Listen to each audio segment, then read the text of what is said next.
Silence is not weakness. Silence is control. Most people speak too fast. Respond too quickly. Explain too much. Every unnecessary word leaks power. Every reaction gives control away. Silence creates space. Space creates clarity. Clarity creates authority. This audiobook teaches you how to stop filling every gap with noise. How to pause instead of react.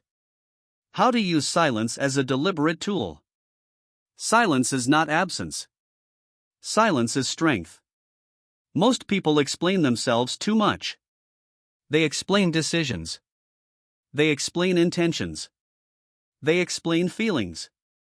They explain delays. They explain boundaries. They do it automatically. Without thinking. Without strategy. That is the problem. Explaining feels responsible. It feels polite. It feels mature. But most of the time, it is none of those things. It is reflex. And reflex removes control. When you explain without being asked, you give power away. You invite judgment. You open space for negotiation. You signal uncertainty, even when you are certain. That's the key. Authority does not come from saying more. Authority comes from needing to say less. You have a choice. You can speak to clarify. Or you can speak to justify. Those are not the same. Most people justify. They justify why they said no. They justify why they are late. They justify why they changed direction. They justify why they need space. And every justification weakens the position. Not because the reason is wrong, but because the act of explaining shifts the frame. You move from decision maker to defender. That's the mistake. You do not need their permission to decide. You do not need their approval to choose. You do not need validation to hold a boundary. That's the discipline. Silence restores balance. Look closely at your own behavior. How often do you add extra words after making a clear statement? How often do you soften a decision with reasons nobody asked for? How often do you feel uncomfortable when there is silence after you speak? That discomfort is the trigger. And most people respond to it by talking. They fill the gap. They over-clarify. They over-explain. Not because it helps, but because silence feels risky. It is not. Silence is leverage. When you explain too much, you reveal fear. Fear of being misunderstood. Fear of being judged. Fear of being rejected. It's not about clarity. It's about insecurity. And insecurity always leaks through language. That's the key. You have a choice. You can let discomfort dictate your words. Or you can let discipline decide when to speak. Stillness before speech changes everything. Consider a simple example. You say no to a request. Immediately, you feel the urge to add reasons. To soften it. To justify it. I can't because. I'm sorry, it's just that. I wish I could, but. That extra language weakens the no. Not because the reason is bad, but because it turns a boundary into a debate. Control is not about being rude. It is about being clear. Silence after a decision communicates confidence. That's the key. Another example. Someone questions your choice. Your instinct is to explain the logic. To prove you thought it through. To defend your competence. Most of the time, this is unnecessary. Competence does not need explanation. Results speak. Consistency speaks. Calm speaks. Over-explaining invites more questions. More probing. More pressure. And suddenly, you are managing someone else's comfort instead of holding your position. You don't need their permission to stand firm. It's not about being cold. It's about being controlled. There is a difference. Silence is not avoidance. Silence is restraint. Restraint is a skill. And like any skill, it must be trained. Start with awareness. Notice the moment after you speak. Notice the urge to add more. Notice the discomfort in the pause. That is where discipline lives. Do nothing. Let the silence stand. Most people will fill it themselves. They will talk. They will reveal. They will adjust. You gain information by staying quiet. You gain leverage by not rushing. That's the key. Now understand this. There are times to explain. There are times to clarify. There are times to teach. But those are intentional. Chosen. Strategic. Not reflexive. Explaining as a reflex is weakness. Explaining as a tool is strength. You must learn the difference. Here is a simple rule. If nobody asked for an explanation, do not offer one. If the outcome does not improve by explaining, stay silent. If you feel emotional urgency to justify, pause. That urgency is not logic. It is impulse. And impulse removes choice. You have a choice. Pause before you speak. Decide if words add value. Decide if silence carries more weight. Often, it does. Silence protects authority. Silence protects boundaries. Silence protects energy. Explaining drains all three. That's the discipline. Another pattern to watch. Apologizing when no mistake was made. Over-apologizing. Explaining why you are taking space. Explaining why you need time. You do not need to justify self-respect. You do not need permission to slow down. You do not need approval to say no. That's the key. Speak when words move things forward. Stay silent when words only manage emotions. Especially other people's emotions. That is not your job. Your job is control. Control of timing. Control of language. Control of reaction. Silence gives you all three. This does not mean withdrawal. It means precision. Few words. Clear statements. No defense. Stillness before speech. Train this daily. In conversations. In messages. In meetings. Say what needs to be said. Then stop. Do not chase agreement. Do not chase understanding. Do not chase comfort. Let silence do its work. It will feel uncomfortable at first. That is normal. Discomfort is the training signal. Stay with it. Over time, your presence changes. Your words carry more weight. Your boundaries hold without force. That's the result. You have stopped explaining. And in doing so, you have stopped giving power away. That's the key.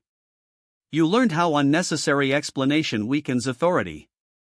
Now it's time to understand what happens when you respond too quickly instead of holding still.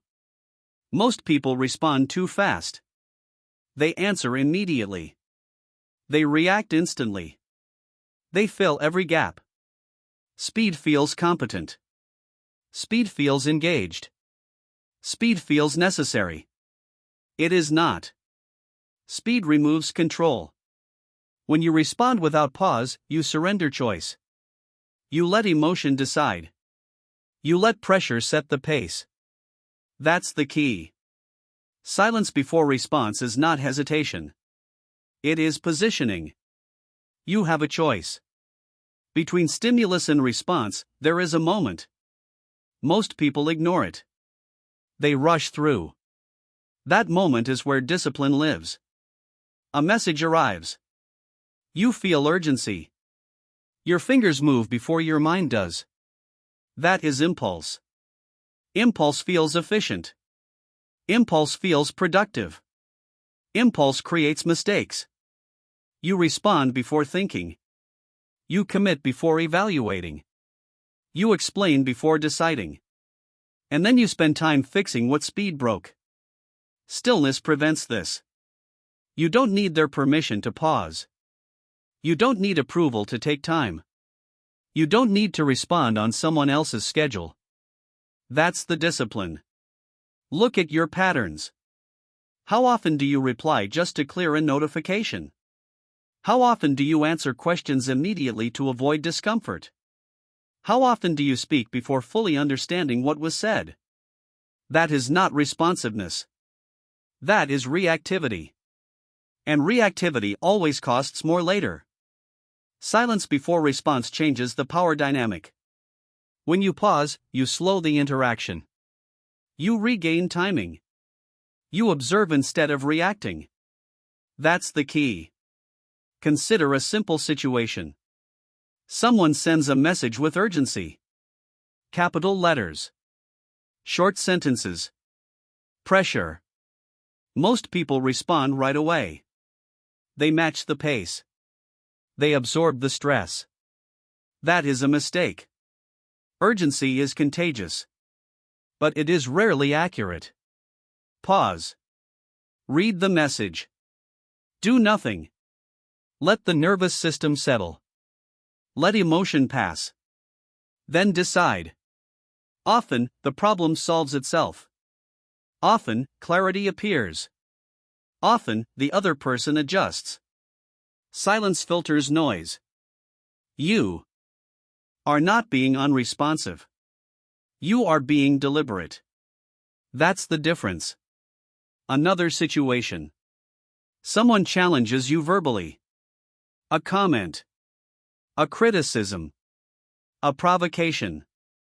The reflex is to defend. To correct. To push back. That reflex escalates. Silence disarms. A pause interrupts momentum. It forces the other person to reveal intent. It gives you information. When you respond immediately, you give information. When you pause, you receive it.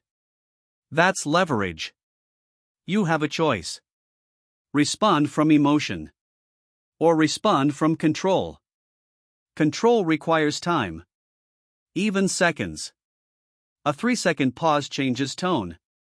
A 10-second pause changes outcomes. A longer pause can prevent damage. Stillness is not passive. It is preparatory. This is where authority is built. Fast responders are predictable. Calm responders are not. Predictability is weakness. Composure is strength. That's the key. Now understand this. Silence before response does not mean avoidance. It does not mean indecision.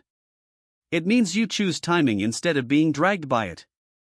Timing is power. When you slow down, you hear more. You notice patterns. You see angles others miss. Speed narrows perception. Stillness expands it. This applies everywhere. Messages. Meetings. Arguments. Decisions. Pause first. Then act. Not the other way around. Here is a simple practice. When something triggers you, do not respond immediately. Breathe once. Then again. Ask one question internally. What is the best response? Not the fastest one. That question creates space. Space restores choice. That's the key. Another practice. Delay non-urgent responses by default. Minutes. Hours. Sometimes longer. This trains your nervous system. It breaks the habit of urgency. It builds internal calm.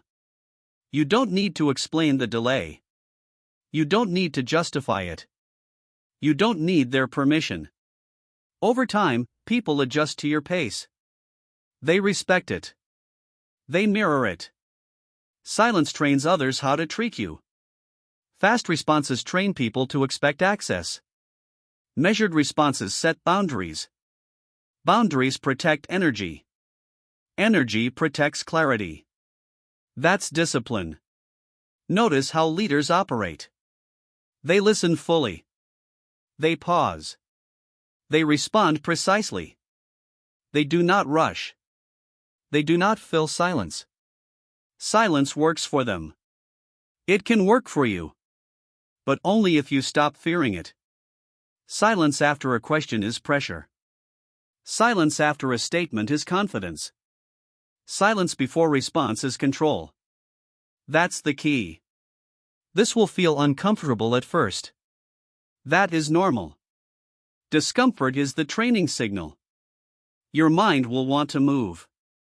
Your mouth will want to speak. Your fingers will want to reply. Do nothing. Let the urge pass. Every time you hold still, discipline grows. Every time you pause, authority strengthens. This is a skill. And like any skill, it improves with repetition. Practice daily. In small interactions. In low-stakes moments. In routine messages. Pause. Observe. Then respond. Not faster. Better. You are no longer reacting on impulse. You are choosing responses with intention. That is control. You learned how silence before response restores choice. Now it's time to understand what happens when you stop filling every gap with words. Most people are afraid of silence. They rush to fill it. They soften it. They escape it. They believe silence means weakness. They believe silence means uncertainty. They believe silence means loss of control. They are wrong. Silence does the work most words cannot. That's the key. When you speak too quickly, you manage tension. When you stay silent, you create pressure. Pressure reveals truth. You have a choice. You can relieve discomfort. Or you can let it work. Most people relieve it. They explain. They justify. They talk. And in doing so, they remove leverage. Silence is not empty. Silence is active. It shifts responsibility. It forces others to think. It exposes intention. When you stop filling the gap, the other side fills it for you. That's control. Look at a simple interaction. You make a clear statement. Then you stop. No extra words. No clarification. No softening. Most people feel compelled to continue. They talk. They explain. They negotiate against themselves. You don't. You let silence stand. The dynamic changes immediately. The other person speaks. They reveal concern. They reveal insecurity. They reveal motive. You gain information without effort. That's the work silence does. Another situation. Someone challenges you. Questions your choice. Pushes for justification. The reflex is to defend. To prove. To explain. That reflex weakens your position. Silence changes the frame. When you don't rush to answer, the challenge loses momentum. The aggressor feels exposed. The pressure turns inward. You don't need their permission to stay quiet. That's discipline. Silence is not avoidance. It is containment. It contains emotion. It contains impulse. It contains power. Most people leak power through words. Too many. Too fast. Too emotional. Stillness seals it. That's the key. Notice how silence affects timing. Conversations slow down. Decisions breathe. Reactions lose urgency. Urgency thrives on noise. Silence starves it. This is why silence unsettles people. It removes their leverage. It removes their script. It removes their control. And that is precisely why it works. You have a choice. Fill the silence. or let it shape the outcome. Consider negotiations. The person who speaks first after a pause often concedes. Not because they want to, because silence pressures them. If you rush to speak, you release that pressure. If you hold still, you maintain it. Silence is patience with structure. It is not passive. It is intentional. That's the discipline. Now apply this internally. Your mind fills gaps the same way. With noise. With explanations. With imagined outcomes. When a thought arises, the reflex is to engage. To argue. To react. You don't need to. Let the thought pass. Do not chase it. Do not explain it. Mental silence creates clarity. Observation replaces reaction. That's the key. Stillness is how you stop feeding unnecessary loops. Most emotional spirals exist because they are fed with words. Internal commentary. Self-justification. Mental debate. Silence starves them. This is how control is trained. Externally. Internally. One principle. Same discipline. Speak less. Observe more. Not because words are bad. Because timing matters. Silence sharpens timing. When you finally speak, words land heavier. They are precise. They are necessary. People listen. Because silence trained them to. That's authority. Practice this deliberately. In conversations. After statements. After questions. Count 3 silently. Do nothing. Let silence settle. Notice what happens. You will feel the urge to move. To speak. To explain. Do not obey it. You are not suppressing. You are choosing. You have a choice. This choice builds presence. Presence is felt. Not announced. People sense when someone is grounded. They sense when someone is not chasing approval. They sense when someone is comfortable with silence. That comfort is power. Silence also protects energy. Every unnecessary word drains focus. Every explanation costs attention. Every emotional response leaks control. Silence conserves all three: energy, focus, authority. That's the key. Understand this clearly. Silence is not withdrawal. Silence is positioning. You are still engaged. Still attentive. Still present. You are simply not reacting on impulse. Impulse serves no one.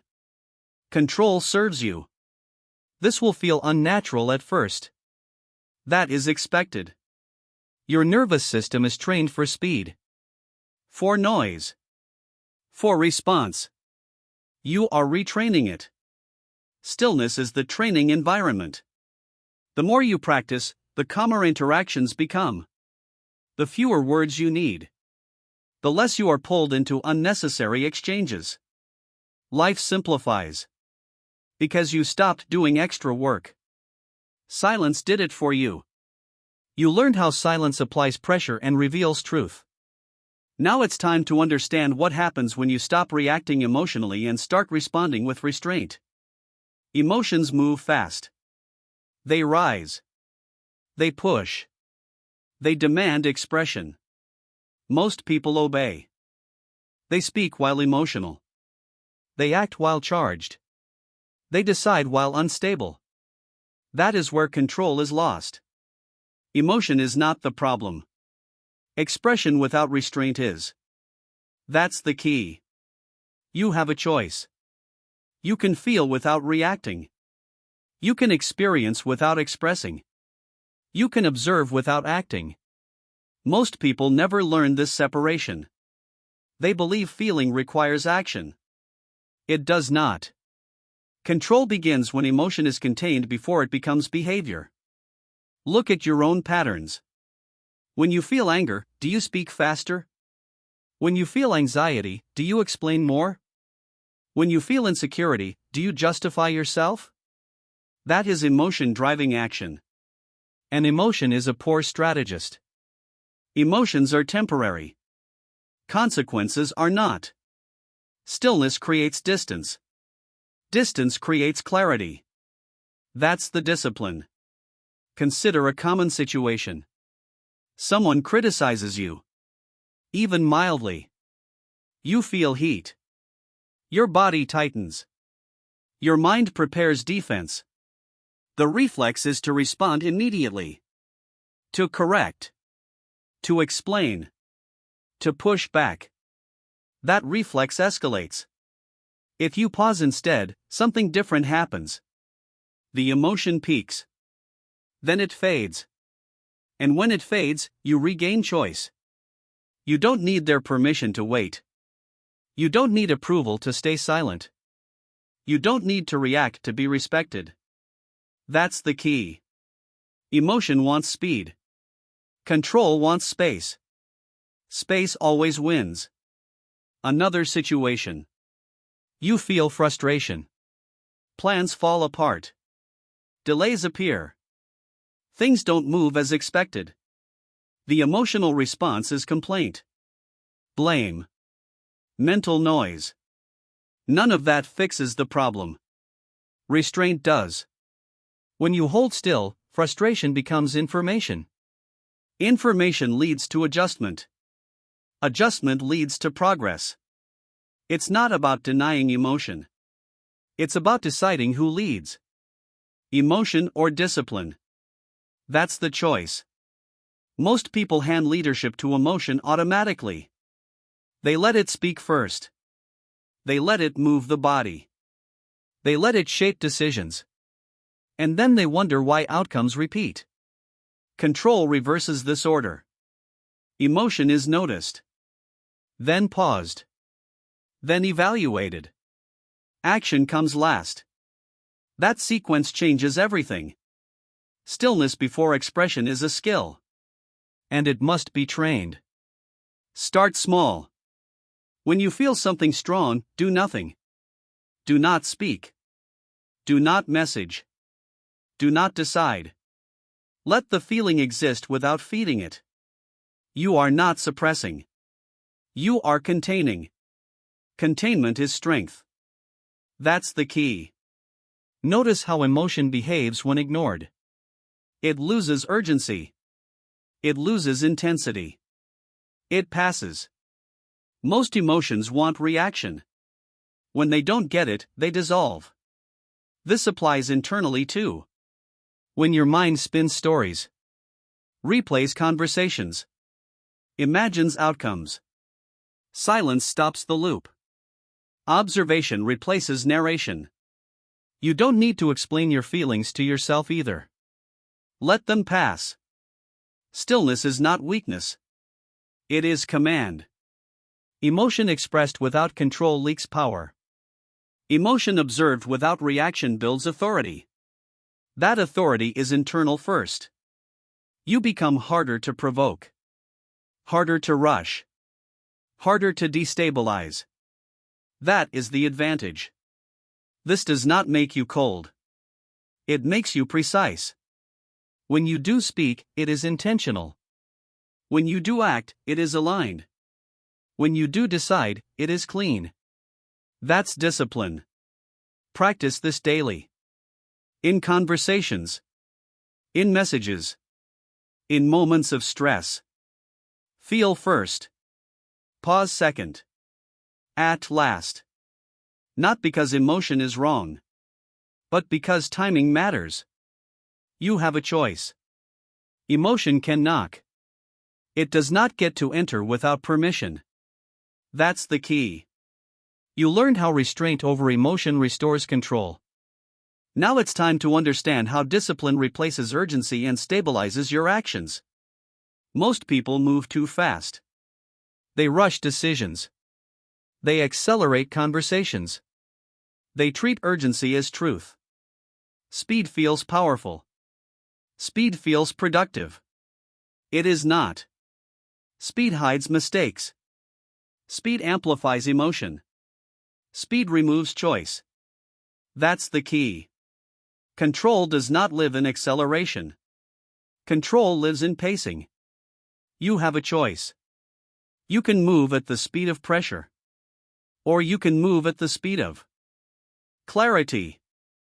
Most people let pressure decide. They hurry because others hurry. They respond because others push. They act because silence feels uncomfortable. That is not action. That is compliance. Slowing down is not laziness. It is discipline. When you slow your pace, you widen perception. You see options. You notice consequences. You regain authority. Stillness stabilizes action. Look at how urgency operates. Urgency speaks loudly. Urgency demands immediacy. Urgency frames delay as failure. Most urgency is artificial. Deadlines created by emotion. Expectations driven by anxiety. Pressure fueled by impatience. When you obey urgency, you surrender control. That's the mistake. Slow movement interrupts this pattern. It forces evaluation. It filters emotion. It restores intention. That's the discipline. Consider decision making. Fast decisions feel decisive. But they are often reactive. Slower decisions are cleaner. They account for context. They account for timing. They account for impact. You don't need their permission to take time. You don't need approval to think. You don't need to justify pacing. That's the key. Another example. Conversations. Fast talkers dominate space. They overwhelm. They push outcomes. Calm pacing changes the dynamic. When you speak slower, others listen. When you pause, others adjust. When you don't rush, tension drops. You control the rhythm. Rhythm controls outcomes. This applies to work, to conflict, to planning, to boundaries. Fast reactions create more work. Slower responses reduce it. Speed creates friction. Stillness reduces friction. That's not theory. That's observable. Look at your own life. Where has rushing caused problems? Where has impatience created errors? Where has urgency led to regret? Slowing down would have prevented most of it. That's the key. Slowing down is not passive. It is strategic. It allows emotion to settle. It allows facts to surface. It allows better sequencing. Discipline is sequencing. Knowing when to act. Knowing when to wait. Knowing when not to move at all. Most people act because they feel pressure. Controlled people act because timing is right. You have a choice. React to urgency. Or create your own pace. Stillness creates that pace. Here is a simple practice. When something feels urgent, pause. Ask one question. Is this actually time sensitive? Or is it emotionally loud? That question alone changes behavior. Often, the urgency fades. Often, the problem reshapes. Often, the solution becomes obvious. Because you slowed down. That's the key. Another practice. Deliberately slow physical actions. Walk slightly slower. Type slightly slower. Speak slightly slower. Your nervous system follows behavior. Slower movement trains calm. Calm trains clarity. Clarity trains control. This is not symbolic. It is neurological. You are retraining impulse. Impulse thrives on speed. Discipline thrives on restraint. Slowing down weakens impulse. Stillness strengthens discipline. Over time, this compounds. You become less reactive. Less rushed. Less scattered. Decisions improve. Conversations simplify. Energy stabilizes. That is control. This also protects attention. Fast movement fragments focus. Slower pacing consolidates it. You stay present longer. You think deeper. You act cleaner. That's the advantage most people never access. Because they are always in a hurry. You don't need to join them. You don't need their permission. Slow down intentionally. Not everywhere. But where it matters. Key decisions. Key conversations. Key moments. Speed is useful for execution. Not for judgment. Judgment requires stillness. That's the discipline. This will feel uncomfortable at first. You will feel behind. You will feel exposed. That feeling is false. You are not behind. You are ahead of impulse. You are no longer being dragged by urgency. You are choosing pace. You have a choice. Fast does not mean strong. Loud does not mean right. Urgent does not mean important. Stillness reveals what matters. You learned how slowing down restores control. Now it's time to understand how attention is lost when you let external noise set your pace. Most people lose control through distraction. Not all at once. Gradually. Quietly. Attention leaks. Energy drains. Focus fragments. And they don't notice until results disappear. That's the key. Attention is not unlimited. It is finite. And whatever consumes it shapes behavior. You have a choice. You can guard your attention. Or you can let everything take from it. Most people let everything in. Notifications. Messages. Opinions. Noise. Other people's urgency. They call it normal. It is not.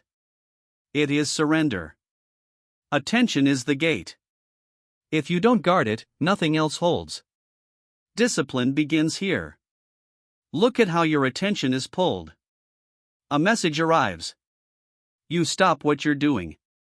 A notification flashes. Your focus breaks. A thought appears. You chase it.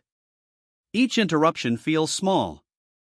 Together, they destroy momentum. Fragmented attention produces fragmented results. That's not a mindset issue. That's a structural problem.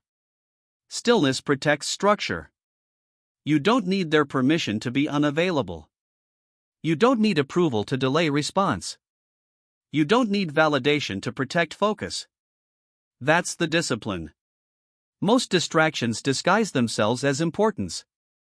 Everything feels urgent. Everything feels necessary. Everything demands reaction. Very little actually matters. Attention must be allocated.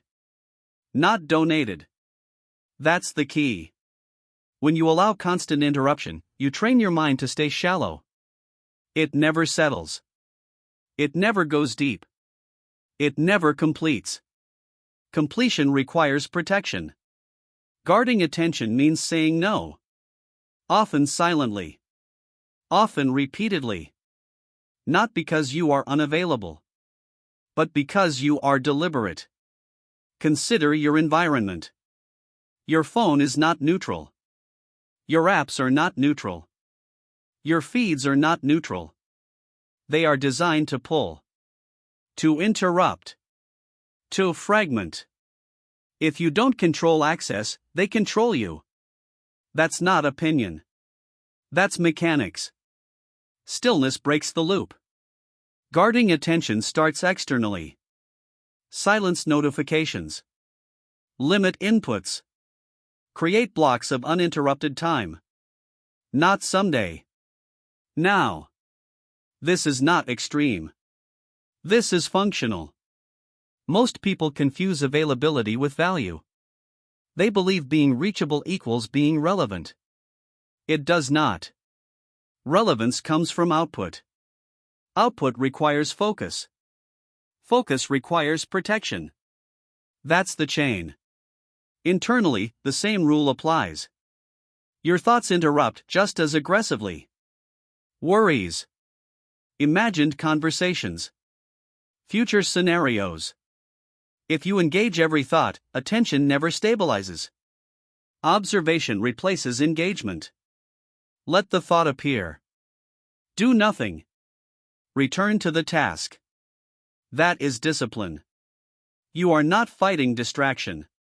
You are refusing to feed it. That's the key. Most people exhaust themselves mentally. Not from work. From constant switching. Switching tasks. Switching focus. Switching attention. Each switch has a cost. Guarding attention reduces switching. Reduction restores energy. Energy restores clarity. Clarity restores control. This is why calm people seem effective. They are not processing more. They are processing less. Less noise. Less interruption. Less reaction. More depth. More completion. More precision. You have a choice. React to everything. Or protect what matters. Guarding attention also changes identity. When you stop reacting, people adjust. They respect boundaries. They adapt to your pace. Some won't like it. That is irrelevant. You are not here to manage preferences. You are here to manage focus. That's the discipline. Here is a simple rule. If it does not move your life forward, it does not get attention. If it does not require immediate action, it waits. If it exists only to stimulate emotion, it is ignored. No explanation needed. You don't need their permission. Attention guarded becomes attention sharp. Sharp attention cuts through complexity. It simplifies decisions. It stabilizes behavior. This is not about productivity. It is about control. Control of where your mind goes. Control of what shapes your actions. Control of what consumes your energy. Most people outsource this. To devices. To other people. To noise. You don't. Stillness is how you reclaim it. Practice this deliberately. Choose one block of time each day. No interruptions. No notifications. No switching. One task. Full attention. When distraction appears, notice it. Return. No frustration. No commentary. That repetition trains authority over attention. It is not glamorous. It is effective. Over time, something changes. You stop craving stimulation. You stop fearing silence. You stop being pulled by everything. Focus becomes stable. Calm becomes default. Action becomes clean. That's the advantage. Guarding attention is not optional. It is foundational. Without it, discipline collapses. With it, everything strengthens. You learned how guarding attention restores control. Now it's time to understand what happens when discipline replaces motivation entirely. Most people let mood decide behavior. They act when they feel like it. They pause when they don't. They wait for motivation to appear. That is instability. Mood is unreliable. Emotion fluctuates. Energy shifts. Discipline does not. That's the key. When mood leads, progress stops. When discipline leads, results compound. You have a choice. You can let how you feel decide what you do. Or you can decide first, then act regardless of feeling. Most people choose the first. They drift. Discipline chooses the second. It moves forward. Mood-based action creates inconsistency. Inconsistency destroys trust. First with others. Then with yourself. Self-trust is built through follow-through, not enthusiasm.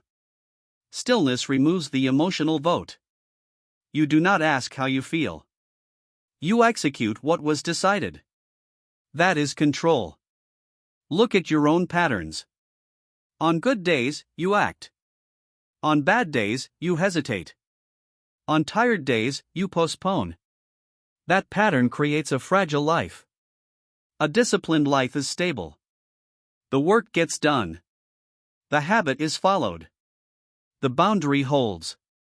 Regardless of mood. That's the discipline. Motivation is a signal, not a requirement. Waiting for motivation is waiting for permission. Permission from emotion. You don't need it. You don't need to feel ready. You don't need to feel inspired. You don't need to feel confident. You need to act. That's the key. Discipline is not aggression. It is commitment. Commitment made in advance. Commitment followed without negotiation. Emotion can complain. It does not get to decide. Stillness before action removes negotiation. Consider this. When you decide something calmly, ahead of time, without pressure, that decision is clean. When the moment arrives, execution should be automatic. No debate. No evaluation. No mood check. Just action. That is how discipline works. Most people renegotiate decisions every day. They argue with themselves. They delay. They drift. Discipline ends the argument. You have a choice. Do what was planned. Or let mood rewrite the plan. One builds strength. The other builds regret. Discipline also stabilizes identity. You become predictable to yourself. Reliable. Grounded. That internal reliability creates calm. Calm reduces emotional swings. Emotional swings stop controlling behavior. That's the loop. Break it with discipline. This applies to work, to training, to routines, to boundaries. You don't stop because you feel resistance. You continue because you decided. Resistance fades after action begins. It always does. Mood follows behavior, not the other way around. That's the key. Another truth. Emotion is short-term. Consequences are long-term. If you let short-term feeling override long-term intention, you lose leverage. Discipline protects leverage. It aligns today's action with future outcomes. You don't need their permission. You don't need internal approval. You don't need emotional agreement. You act because it is time to act. Stillness helps here. Stillness separates feeling from movement. You feel tired. You notice it. You act anyway. You feel bored. You notice it. You continue anyway. You feel unmotivated. You notice it. You execute anyway. Observation without obedience. That is discipline. This is not harsh. It is stabilizing. Your nervous system learns safety. It learns consistency. It learns follow-through. Over time, action becomes easier. Not because emotion improved, but because discipline took over. That's the advantage. Most people never experience this. They live at the mercy of mood. You don't have to. Start small. Choose one non-negotiable daily action. Something simple. Something clear. Do it every day. No matter the mood. Track completion. Not feeling. Completion builds identity. Identity builds momentum. That's the key. When discipline replaces motivation, anxiety decreases. Because you stop negotiating. Because decisions are already made. Fewer decisions. Less mental noise. More execution.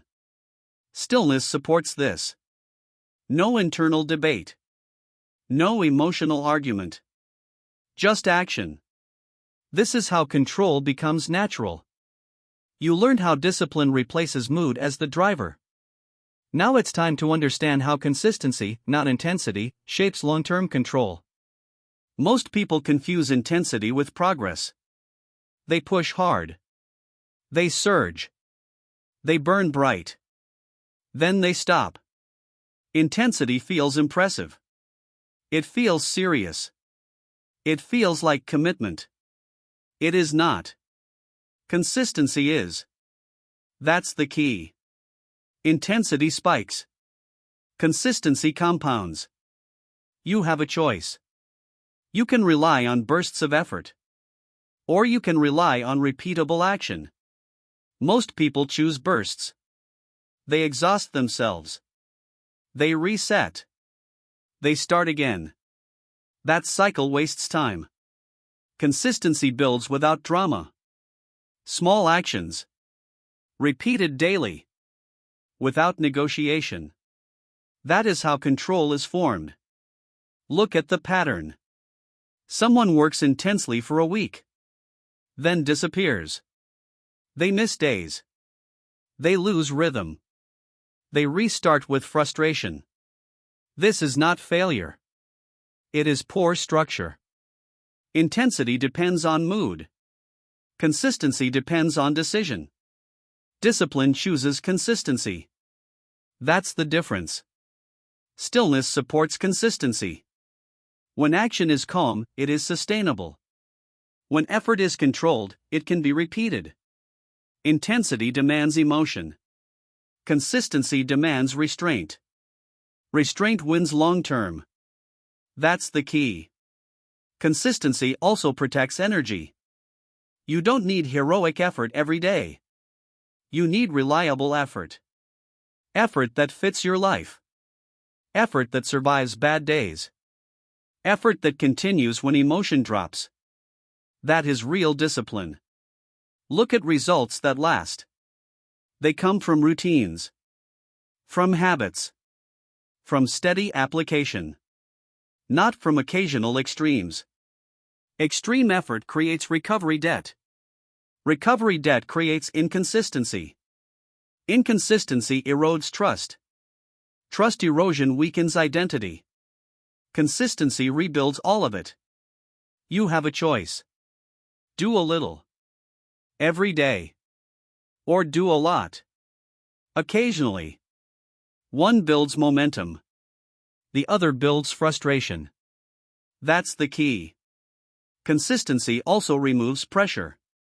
When action is expected daily, there is no drama. No build-up. No crash. You simply do what you do. This lowers resistance. It simplifies execution. It stabilizes behavior.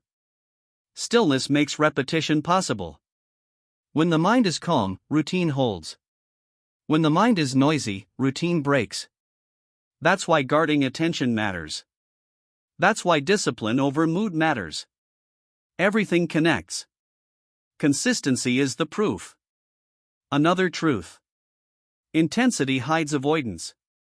People push hard to compensate for long gaps. They sprint because they skipped training. Consistency removes guilt. Because nothing is being avoided. You stay current. You stay aligned. You stay in control. That's discipline. You don't need their permission to go slow. You don't need approval to be steady. You don't need validation to repeat basics. Results don't care about spectacle. They care about accumulation. That's the key. Train consistency deliberately. Choose actions that can be repeated. Lower the threshold. Remove friction. Make the behavior boring. Make it automatic. Boring is sustainable. Exciting is fragile. Most people chase excitement. They burn out. Controlled people choose boring. They win. Consistency also builds confidence. Not emotional confidence. Structural confidence. You trust yourself because you show up. You believe in outcomes because inputs are stable. This quiet confidence changes posture, language, decisions. You become grounded. That's control. Missed days will happen. That is normal. The rule is simple. Resume immediately. No punishment. No reset. No intensity spike. Just return to baseline. Consistency is not perfection. It is persistence. That's the discipline. Over time, something shifts.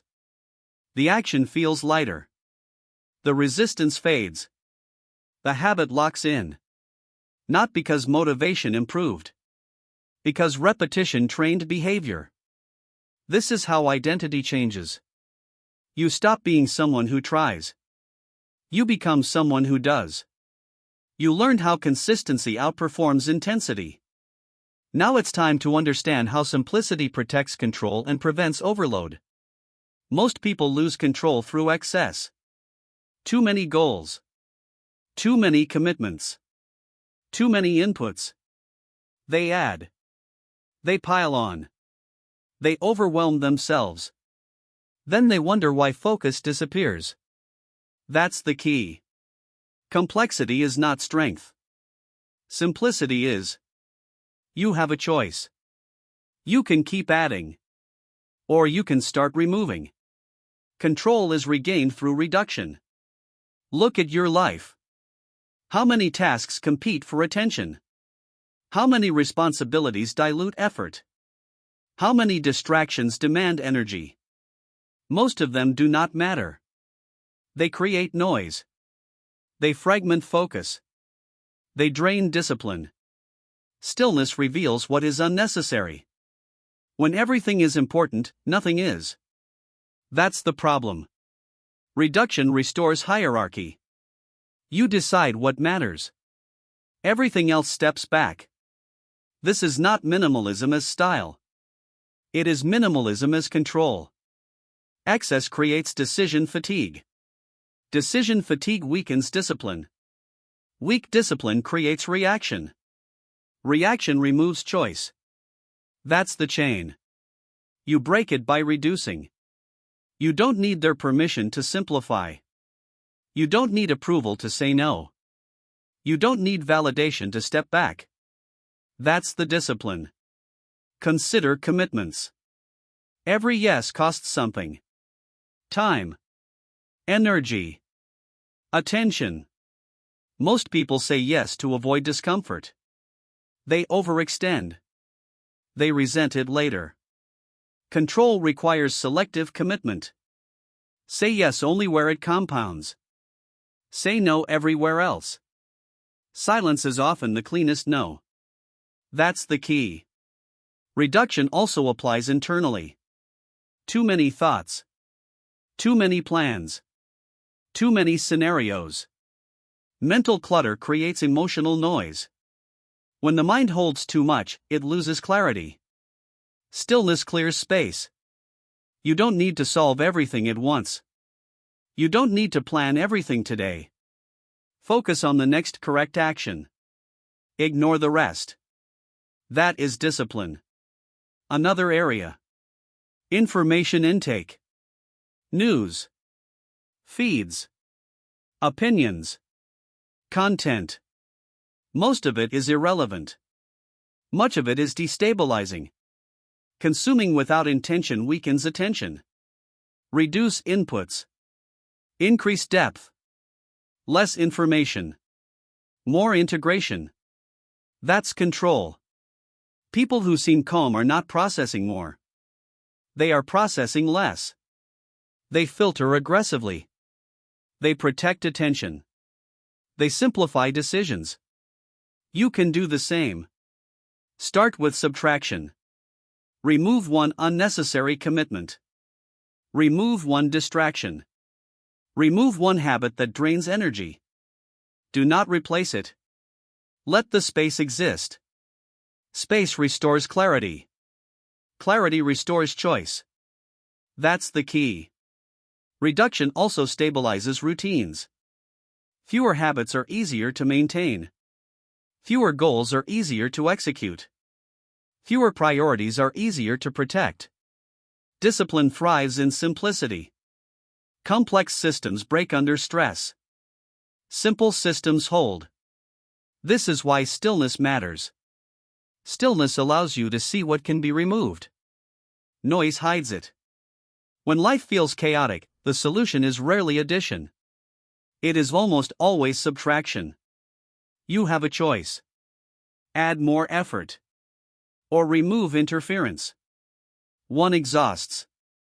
The other stabilizes. Reduction also sharpens identity. When you stop doing everything, you start doing what aligns. Your actions become coherent. Your direction becomes clear. That coherence builds authority. Internally and externally. That's control. Practice this. Deliberately.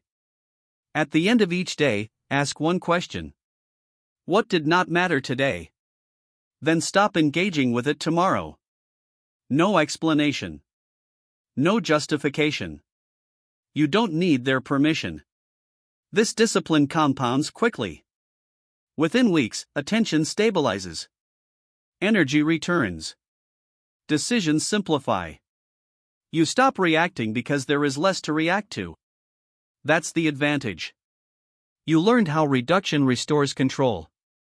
Now it's time to integrate everything into a stable way of operating that does not break under pressure. Stillness is not an occasional tool. It is a standard. Most people visit calm when things slow down. They practice control only when pressure is low. They return to reaction when stress appears. That is instability. Stillness must exist regardless of conditions. That's the key. You have a choice. You can treat control as situational. Or you can make it non-negotiable.